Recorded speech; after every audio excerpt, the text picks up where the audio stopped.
बिस्मिल्लाहिर्रहमानिर्रहीम। अस्सलाम वालेकुम वरहमतुल्लाहि वबरकातुहू। मैं हूं प्रोफेसर डॉक्टर मोहम्मद अख्तर और आप देख रहे हैं FHHC रेपर्टरी मास्टर क्लास। पिछली वीडियो में हमने जाना कि रेपर्टरी क्या है। आज हम समझेंगे कि रेपर्टरी क्यों ज़रूरी है। आज की वीडियो में हम क्या समझेंगे।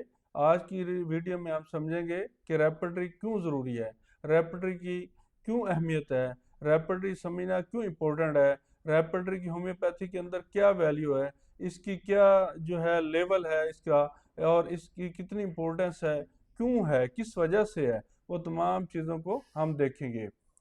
क्यों क्यों हर हकीकी होम्योपैथ जड़ा असली होम्योपैथ है वो क्यों उसके लिए जो है रेपर्टरी एक रहनुमा है, एक साथी है, एक रोशनी है जो उसे अंधेरे में सिमत दिखाती है।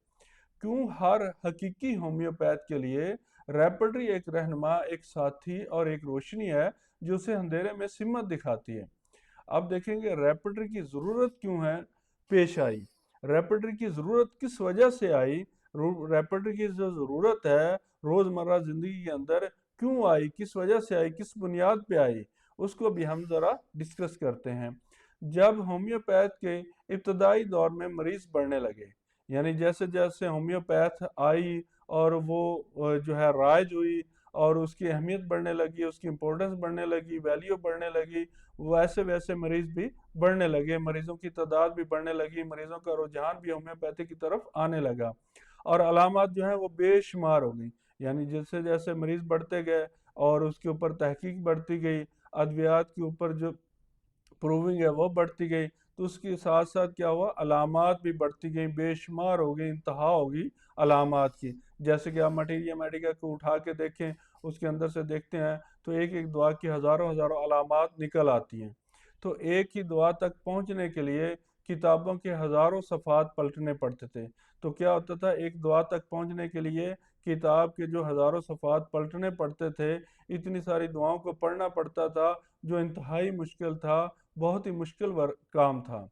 तो डॉक्टर हनीमन के बाद इल्म की गहराई इतनी बढ़ गई कि मटीरिया मेडिका के समुंदर में एक मिनिमम तलाश करना बहुत ही मुश्किल हो गया। यानी डॉक्टर हनीमन के बाद क्या हुआ, जैसे जैसे रेपर्टरी के ऊपर, जैसे जैसे मटीरिया मेडिका के अंदर तरक्की होती गई, अलामात के अंदर तरक्की होती गई और चीज़ों के अंदर तरक्की होती गई, वैसे वैसे क्या हुआ, मिनिमम दुआ तक पहुंचना बड़ा ही मुश्किल हो गया, इंतहाई मुश्किल हो गया। और उसके लिए क्या करना पड़ता था कि जो मटीरिया मेडिका की किताब है उसके कई सारे सफ़ात यानी सही कह रही अद्वियात के मतलब तफसील से पढ़ना पड़ता था, जिसके लिए काफ़ी टाइम ज़ाया होता था, बहुत ज़्यादा वक्त लगने लगा, बहुत ज़्यादा टाइम लगने लगा और फिर जाके हम मिनिमम दुआ तक पहुँचते थे। ऐसे में रेपर्टरी वजूद में आई, इस वजह से जो है वो रेपर्टरी का वजूद आया। रेपर्टरी का वजूद आने की वजह जो है वो हमें समझ आ गई होगी। तो मज़ीद आगे बढ़ते हैं।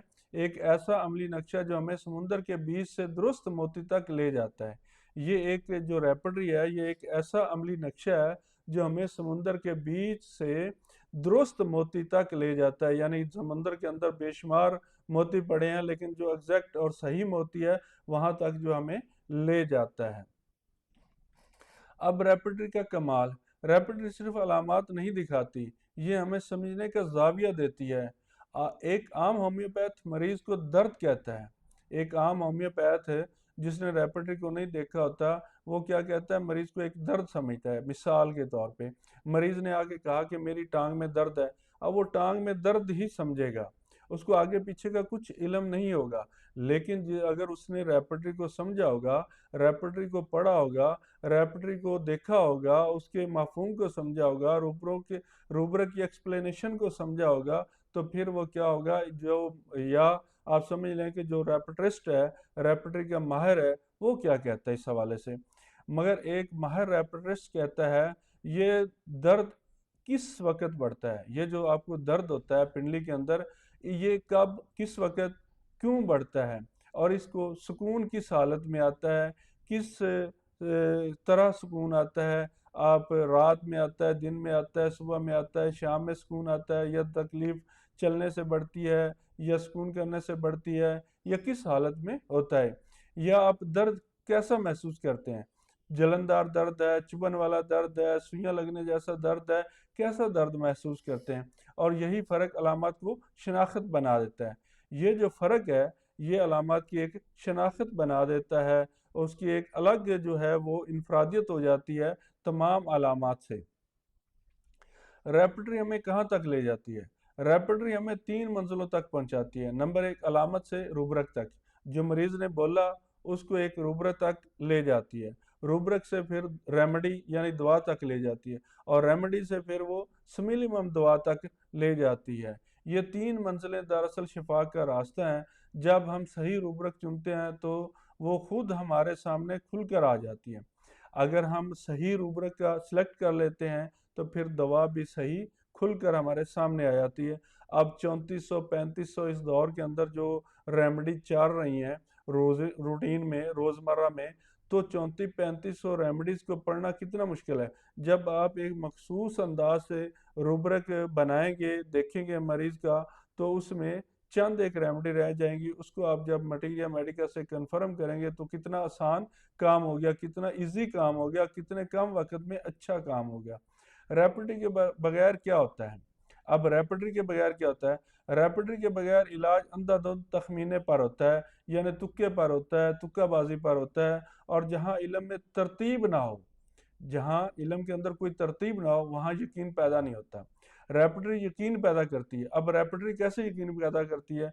रैपिडरी का यकीन पैदा करने का तरीका यह है कि मरीज़ ने 2, 3, 4 सिम्टम या अलामात बोली, आपने उसके एग्जैक्ट सही रूब्रिक बना लिए, तो रूब्रिक को जब आप रैपिडराइजेशन करेंगे तो उसमें चंद एक रेमेडी आ जाएंगी। उनमें से टॉप पे 4-5 रेमेडी आ जाएंगी, या आपका क्लियर करेंगे यार ये रेमेडी मरीज के करीब तरीन है। उसको जब आप मटीरियल मेडिका से पढ़ लेंगे तो वो कन्फर्म हो जाएगा, हतमी हो जाएगी और यकीनी हो जाएगी। ये वो पुल है जो मुशाहिदे को इल्म में बदल देता है और इल्म को शिफा में। ये वो पल है जो मुशाहिदे को इल्म में बदल देता है और इल्म को शिफा में बदल देता है। अब इस तमाम चीज़ों का जो नतीजा है अखज़ वो क्या है? रैपिडली सिर्फ एक किताब नहीं, ये फ़िक्र की तरतीब है। ये हमें सिखाती है कि मरीज़ को सुनना। ये जो रेपर्टरी है यही चीज़ हमें सिखाती है कि मरीज़ को सुनना कैसे है, मरीज़ को ऑब्ज़र्व कैसे करना है, मरीज़ को महसूस कैसे करना है, मरीज़ को समझना कैसे है, मरीज़ के अंदर एहसासात क्या हैं, मरीज़ के अंदर ख्यालात क्या हैं, मरीज़ के अंदर डर क्या है, मरीज़ के अंदर खौफ क्या है, मरीज़ के अंदर वहम क्या है, मरीज़ को जो अलामत बीमारी आई है वो क्यों आई है, किस वजह से आई है, वो सारी चीज़ें यहाँ आसानी से मिल जाती हैं। यही असल होम्योपैथी है। यही जो है वो असल होम्योपैथी है, हकीकी होम्योपैथी है, जेन्युइन होम्योपैथी है। इस इल्म को हासिल करना महज मुताला नहीं बल्कि एक रूहानी तरबियत है। इस इल्म को हासिल करना महज मुताला नहीं है, पढ़ना नहीं है, बल्कि क्या है, एक रूहानी तरबियत है, जहाँ इंसान, दवा और कुदरत एक दायरे में जुड़ जाते हैं। जहाँ पर क्या होता है, यहाँ पर क्या होता है, इंसान, दवा और कुदरत एक दायरे के अंदर जुड़ जाते हैं। यानी कि दवा की जो सिम्टम होती हैं, इंसान जो बोल रहा होता है उसकी सिम्टम जो होती हैं, जब वो आपस में मैच कर जाती हैं कुदरती तौर पर, तो वो एक शक्ल, यानी दवा की भी एक शक्ल बन जाती है और मरीज़ की भी एक शक्ल बन जाती है। जब वो आपस में मैच करती हैं तो उससे मरीज़ को बहुत ज़्यादा फ़ायदा होता है। वो ऑथेंटिक दवा होती है, सही और मिनिमम दवा होती है। जब आप देते हैं तो फिर एक ही डोज से मरीज़ ठीक हो जाता है। अगर आप इस सफ़र में मेरे साथ हैं तो याद रखें, हर रूब्रिक एक दरवाज़ा है। अगर तो आप मेरे साथ हैं तो हम इतना आसान तरीके से रूब्रिक को समझेंगे, रूब्रिक की डेफिनेशन को समझेंगे, उसकी एक्सप्लेनेशन करेंगे कि हमें सही सही बात समझ आ जाएगी और मरीज़ को सुनते ही हम सही ऑथेंटिक रूब्रिक में उसको कन्वर्ट कर लेंगे। जब ऑथेंटिक रूब्रिक लगाएंगे तो समझ ले दरवाज़ा खुल गया। एक रूब्रिक सही रूब्रिक बन गया तो क्या हुआ, मरीज़ का दरवाज़ा जो है वो खुल गया है। ये एक दरवाज़ा है। हर दरवाजे के पीछे एक इंसान की कहानी है। और इंशाअल्लाह अगली वीडियो में हम देखेंगे एक रूब्रिक को समझने का असली फ़न क्या है। अब हम आगे जो मज़ीद वीडियोस बनाएंगे उसके ऊपर हम क्या करेंगे, उसके अंदर क्या करेंगे, उसके अंदर हम रूब्रिक के असली फ़न को समझने की कोशिश करेंगे और समझाने की कोशिश करेंगे और उसकी एक्सप्लेनेशन करेंगे कि कैसे रूब्रिक को बनाना है, मरीज़ की अलामत से कैसे रूब्रिक बनाना है। ये एक छोटा सा लफ्ज़, यानी ये एक छोटा सा लफ्ज़ कि दर्द मुझे जलन वाला है, ये एक छोटा सा जो लफ्ज़ है दर्द मुझे जलन वाला है, इसके अंदर पूरी सेंस समझ आ जाती है, दवा की भी समझ आ जाती है कि अब जलन वाली दर्दों के लिए कौन कौन सी दवाएं इस्तेमाल होती हैं। फिर उनको बाकी अलामात के साथ साथ जब मैच कर लेंगे तो कितना इजी और आसान हो जाएगा। इन चीज़ों को हमने समझना है और कैसे एक छोटा सा लफ्ज़ पूरी दवा के एसेंस को ज़ाहिर कर देता है। इल्म, हिकमत और शिफा, कुदरत के असूलों के ऐन मुताबिक fast heal homeopathic clinic, FHHC, professor doctor Mohammad Akhtar, international homeopathy research centre. तो इसके साथ ही मुझे इजाज़त दे दीजिएगा, इंशाल्लाह फिर जल्द ही मिलते हैं। अल्लाह हाफिज़। अगर तो ये आपको वीडियो अच्छी लगी हो तो इसे लाइक, सब्सक्राइब और दोस्तों के साथ शेयर करना मत भूलिएगा। अस्सलाम वालेकुम वरहमतुल्लाहि वबरकातुहू।